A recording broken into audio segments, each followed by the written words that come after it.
dynamic message. Dr. Raymont Anderson is a Renaissance man in many ways and is a lifelong learner. His eclectic academic career and spiritual path have aided him in transforming his own life while also serving as a catalyst to assist others in transforming their own lives. Dr. Raymond Anderson is an ordained interfaith and a spiritual and New Thought minister, a certified holistic life coach, a Reiki master teacher and practitioner, a visible artist and performing artist, a certified teacher of American Sign Language, as well as a freelance American Sign Language interpreter, specializing in theatric and musical interpretation. He is the founder, artistic director, and performing member of Believe, an American Sign Language theatric performing company, and is both founder and senior minister of the Center for Living the Sacred Phoenix Fellowship and Institute. As an author, he writes for Examiner.com as the DC New Thought Examiner, and is the author of 2 books, Visual Music, Interpreting Song in American Sign Language, and Moving Mountains, The Journey of Transformation. He is a professional speaker, facilitator of workshops, classes, seminars, and father of 4 amazing young men, and grandfather of 2 beautiful children. Wow. And where do you find the time to do all of this? Welcome. Thank you.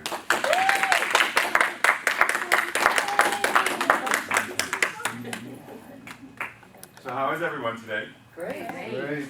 So when last I was here, I spoke about the Tea Master. You remember that, right? Yes. So this is very closely related to the story of the Tea Master. Now, before I open it, remember I practice martial arts, so I am trained and I am skilled. Just keep that in mind, so fear not. This is one of the most, of all of my collection of weaponry and stuff, this is probably one of the most dangerous. So, we breathe. You've probably never seen one of these before, as a matter of fact, but whew. I don't know why you're laughing, but you know what this is, right? What is it? An empty bottle of Coke. No! This is the thing they use for Spin the bottle. spin the bottle. Many a relationship and friendship have been ended because of this thing. Because of this thing called truth or dare. Why though? Why is it that we are so afraid to face the truth? To stand in truth? Why is it so challenging for people to accept the dare? So 1, truth. What does that even mean? Because, being in religious science or New Thought in general, we talk about truth a lot. I mean, almost every talk, every reading, every treatment, somewhere in there, truth is referenced, mentioned in some way, shape, or form, is it not? So we're here, and it's yay, truth, yay. But Monday morning, are we still standing in that yay, truth, yay? When the doctor says, Ray, so you have a tumor in your finger and you're never going to be able to close that finger again. Do I stand in the truth and say, okay, wait a minute. Whose truth am I standing in? Am I standing in the doctor's truth that says I'm not going to be able to close this finger again? Or do I say, well, hold on, whoa. Time out. I understand that you have been trained, you have been in medical school for 97 years. I understand that. I understand you're a professional. I understand that this is what you do. But this body is mine. It's my temple. So I don't know if you read comic books, but I do. And there's this character called Wolverine. And Wolverine heals amazingly. When I come back in 8-9 months, this is going to be closed. And he laughed at me. So I went home. Okay, look. We do American Sign Language. This is an A, that's an S. You need to close. That's a straight punch. You need to be, I can't do that. What is people do? You need to close. But I don't think I can, the doctor said. Listen, do I accept their truth? Or do I say, I know that there is a greater truth beyond what that person's training says. And I hold on to that until this does what I want it to do. Fast forward several years, I snapped my ACL to the point where I took a step. Now, normally, when you do this, your knee bends that way. Forward, right? Your knee doesn't bend backwards and it doesn't bend sideways. Why did I take a step and my knee bent? And I mean it bent like this to the side. Once again, surgery, I'm told, well, based upon this new revolutionary kind of surgery, you're not going to be, this is going to be your range of motion for your left knee. Silly medical professional, listen to me. I understand what you're saying. I understand that you have your truth. But if I buy into your truth, then I have to buy into the truth of what mass consciousness says. I have to buy into the truth of war is something real. That hatred is something real. That racism is something real. That all of these things, disease is something real. And when I say real, I mean an entity the way that people talk about, oh, I'm scared of the devil. Like the devil is an entity.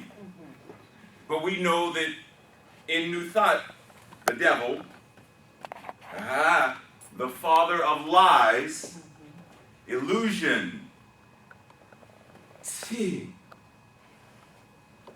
is an entity.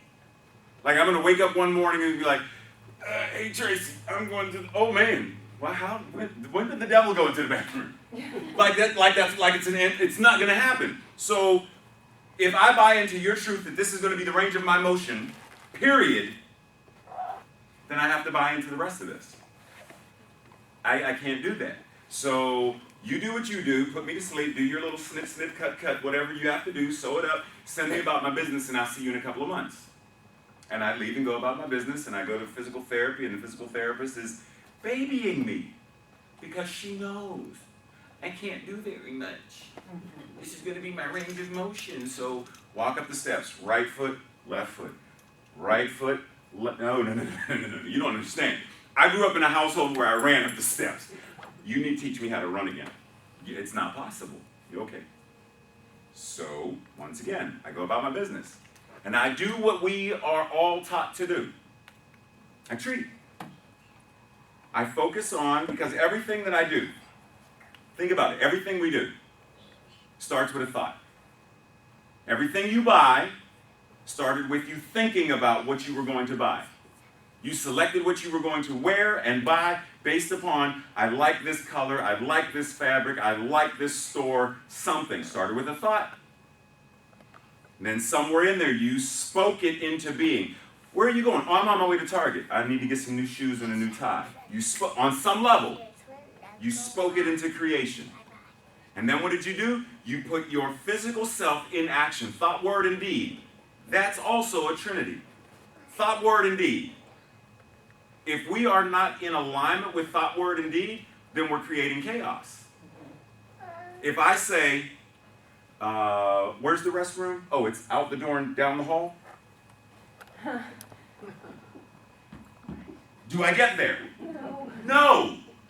It's not in alignment. I'm not in congruence. I'm saying one thing and doing something else. How often do we do that? How often do we say, I believe what Ernest Holmes wrote in the Science of Mind textbook. I believe in New Thought. I believe what Rumi says. God is a circle whose circumference is nowhere and whose center is everywhere. There is nowhere where God is not. Do I believe it or do I know it? Because if I know it, then I respond and behave and act and interact in a totally different way than when I believe it. You know what I'm saying? So the doctor says whatever he says, and the physical therapist says whatever she says. I believe what they're telling me in terms of, I believe you believe this.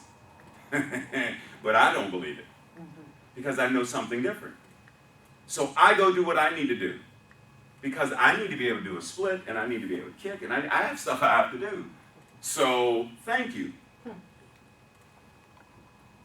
There are several layers to truth. There's capital T truth, the truth. Right? Let it aside for a second. But each of us has our own truth.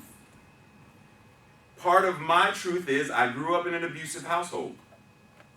Everybody in my family did drugs, made drugs, sold drugs, took pictures of drugs and smoked the pictures of drugs. It was something drug related in one way, shape, or form. And drugs took a variety of heroin and cocaine and crack and marijuana and alcohol, all kind of stuff, right? So when my mother was having one of her moments, please don't let little Ray, little Monty be in the way doing something that Lois does not like. Because and then the next day when she's sober, she doesn't remember a thing. So which I found out later, I grew up in a terroristic household.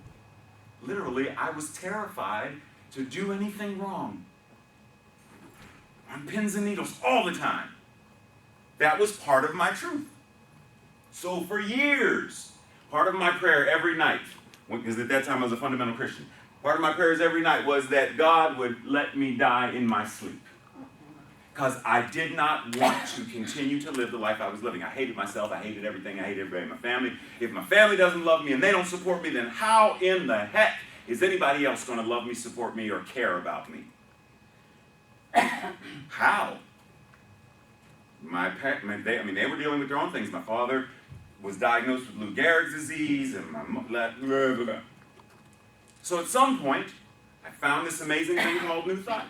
And New Thought said, so check this out. You may have been taught that the devil, boo. And you may have been taught that Jesus. And then you're somewhere in the middle. Check this out, though. Jesus said, I've done these miracles, and so can you, and even greater. Whoa, where is that at? That's actually in, oh wow, it's actually in there. Have I read this before, or did I just not, because of where my consciousness was, I didn't understand it then. And Jesus says, is it not written in our scripture that ye are gods? Whoa, wait a minute. Whoa. JC, what are you talking about? I don't know, I'm confused here. What are you saying? I'm saying that I am not any different than you. Everything that so I'm reading, everything that I have done, you can do, and even greater. So I have the ability to transform my life. I have the ability to speak life into whatever in my life I want to speak. I have the ability to do what Siddhartha Gautama, the Buddha, placed his hand on the ground and the very earth said, you are awake. I have the ability to live my life as someone who is awake versus someone who, it's like in the Matrix, red pill, blue pill. Do I want to wake up and live my truth? Or do I want to take the other pill and stay asleep? Because being asleep is easy. Being asleep means we don't accept the dare. And what is the dare? The dare is to be great. To be what you are supposed to be. Because it's very easy to wake up, go to the restroom, go to the bathroom, look in the mirror, and only see the physical. I see Raymont Anderson, 49-year-old African-American male. Scar, big nose, used to have a chipped tooth. That's what I see. Is that all that I am? Because the moment I buy into that truth that that's all that I am, then I'm nothing. In essence, I'm nothing on that level. Because those are only labels. And if all I am is a label, then I have to buy into I'm a stereotype, because those are labels. I am whatever mass consciousness dictates, because that's what mass consciousness does, labels. Or I say, no, I'm more than that. The fact that I'm here, no.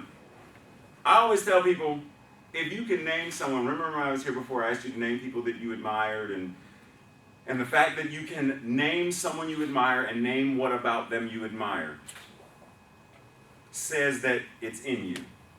You can't see love from someone else unless you're seeing it through eyes that know how to recognize it.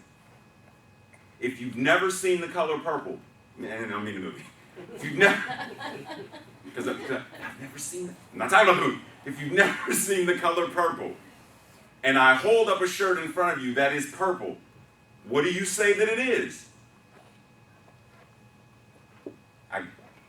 You don't know. Because there's nothing in your consciousness that can recognize it. So my question is, when you look in the mirror, is your consciousness such that you can recognize you are the Christ? You are the Buddha consciousness. You are all that is. Because if God is all there is, and that's what we say, God is all there is. There is nowhere that God is not. That means this box, the flowers, the chair, the paper, the door, the walls, the carpet, God's in everything. Then that means it is here too. And the great and amazing thing is, it's not just in us. Because we oftentimes get into that whole dancey thing where we're like, God is in me, da-da-da-da. But if God is in you, then God can be out of you. And then you don't want to dance then, because that's when you get into the, God and I are separate. God cannot be separate from you. It is the very essence of all that you are. That's why we say, God is in me, around me, moving through and throughout, showing up as me. I don't know if I mentioned this before. So H2O, did I talk about H2O before when I was here last time? The concept of H2O being God, and how that concept shows up as water and steam and snow. But H2O is the principle, the law. So switch it. That principle is God. God consciousness, God force, the universe, whatever you want to call it. Because the label, a rose by any other name would smell as sweet. Doesn't matter what you call it. It's showing up in, as, through everything. So are you courageous enough to look at yourself in the mirror and say, if I am the thing itself, if I am it, if I am the thing that created the universe, the galaxies, that put stars in the heavens, that breathes, because I don't breathe me, it breathes me. That I don't even know, I don't even know where my liver is. But it's working it without me being consciously aware of it. If I am that thing, then do I not have the ability to create like the artist who sees the blank canvas? Do I not have the ability to create, and I'm talking about create my life, create anything, the same way a poet sits down and puts pen to paper or types out a poem that changes and transforms the world? How many people have had their lives changed by the poetry of Maya Angelou? You have the ability to put forth whatever is in you into the world and change the world. Because we can change reality. And I know that's what? Each of us has the ability to change and transform reality itself. You know how I know this? Great example. You ever heard of this guy? You may not have heard. He's semi-famous. Steve Jobs? Oh, you have heard of him? Oh, you've heard? Okay, so famous, right? Yeah. So he created this little rinky-dink company called Apple. Yeah, I don't know if you've even heard of that, but yeah, Apple. And there's a story in the biography about him where, I don't know what number, what Apple 7.9, I don't know what number what, but, and he says to one of the engineers, check this out. The boot up is taking too long, I need you to shave 10 seconds off of it. And the engineer says, ha ha, impossible. And Steve says, what? I'm sorry, Mr. Jobs, I've tried, it's not possible. Okay, so play with me for a second. Suppose a life depended on those 10 seconds. Could you do it? Well, if a life depended on it, I don't know, maybe. Boop, you just went from impossible. That means never. Impossible means never. You will never, it's impossible, never. And you, to a maybe. Okay, so come with me a little bit further down this yellow brick road thing. If you shave 10 seconds off of her time to boot it up, it's 10 seconds. Add a second person, that's 20. Add a third, that's 30. Add up how many seconds you have saved in an entire year of every person that's using this system. And how much time is that? Now, the average lifespan is what? Okay, do the math. How many lives would you have saved in that time that you, wow, that's a lot of lives. Let me think on that. And he goes away. And he comes back later. And Mr. Jobs, I worked on what you asked me to work on, and I was able to do it. Oh, so you shaved off 10 seconds. Well, no, sir. I shaved off 20. It has been said that Steve Jobs has this thing called a reality distortion field, where he buys into his reality so strongly that he's able to change it in others. To the point where iPhones, Apple, it's everywhere in our system now. This man has changed the world because he bought into it. He believed. Look at Walt Disney. Maya Angelou. Maya Angelou said, I have rainbows in my clouds, meaning I know that when I go somewhere, everyone who I admire, who I respect, who loves me, who has ever loved me, on their shoulder, I take them with me. We are never alone. We are never weak. We are never powerless. But we can only use that power to the degree that we acknowledge it. Electricity existed before, but we didn't know or tap into it. It was possible to have a car, a horseless carriage, long before. It was possible to have a plane long before everything that existed then. It's not like somebody woke up one day and was like, oh wow, we just discovered the steel. Wow, it's a new chemical. Like, it already existed. It already exists. The ability to cure every disease already exists. The ability to feed every person on the face of this planet already exists. We don't have to make something new. We have to reveal something that we've never revealed in ourselves before. So the challenge is, are you willing to stand in the truth? While having your truth with you, because it's important. You don't get rid of all of it. I don't get rid of and say, oh yes, I had a wonderful childhood and no. Part of that made me who I am. The diamond cannot be a diamond without the heat and the pressure. So the diamond doesn't say, yes, I glitter and I sparkle and I am strong, but I have done this. No, it needs the other stuff. So you take your story, but you know that that story is not the story. I have the ability to continue writing this because I am the creator of my own life. Are you willing to have the audacity to wake up every morning and know that you are God? Are you willing to wake up every morning and go shopping knowing that you are it? That you, right here, right now, have the ability to be the tipping point to end world hunger. Because if you can't get rid of it in your consciousness, then it stays in the consciousness.